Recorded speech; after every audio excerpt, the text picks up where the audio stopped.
I have been a development professional for all of my career. I've worked in nonprofits ever since graduate school. It's just been where my heart was called to. I worked for 15 years with an organization in Arkansas called Heifer International. I went on to Africa and worked as CEO for Junior Achievement Africa. And then I came back to Atlanta and worked at this role, and every role has just been really where my heart was. The thing I'm most passionate about in my career is young people. I have a great passion for youth, as really they are the future, as we always say, right? It's not just cliche. I have a great passion for watching them grow, for being a part of their lives, for mentorship, for education, especially girls' education. So everything about what I'm doing now at Global Village Project is hard work and hard work. And it's really what feeds my soul and keeps me inspired every day is working with youth. The biggest challenge that I've faced as a woman in my field is being underestimated. That has happened so often. I imagine that a lot of the women who will answer this question would likely say different versions of the same. Being underestimated as a woman has been a big challenge for me and also a big opportunity.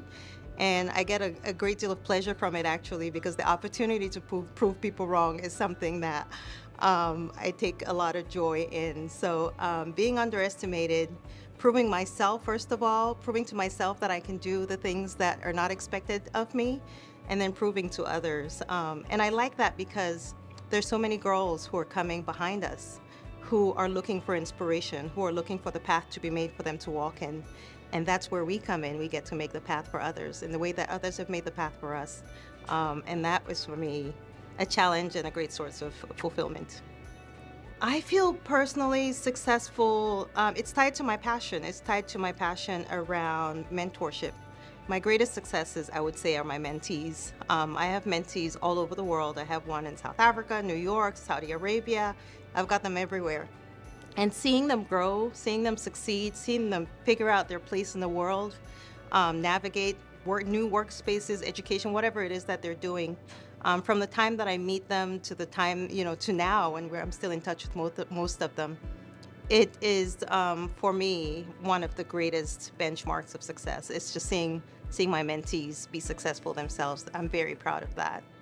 We need more women in leadership roles because everything gets better when women engage. All the data that we have about women's leadership, about women's roles on board, women's involvement in government, women's leadership of nonprofits, of corporations, all the data globally shows us that everything gets stronger when women are involved. So we need more women in leadership because the world's solutions are many and varied and urgent. And when we get involved, they get better. We have so much to bring to the table, and we're here to bring it. The advice that I would give to young women trying to break into their fields is just go for it. There isn't always a path in front of you. We try to make paths for others coming behind us, but sometimes you're gonna have to make that path for yourself. There's so many industries still where women are not involved.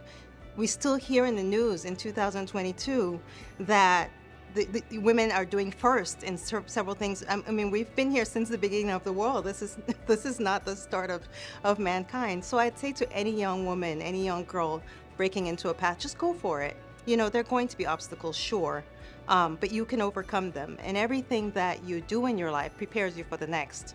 So whatever you come up against, you're likely to succeed in. Because you've done the thing behind you. You've overcome other things before, and trust your instinct to learn from the past to inform the future.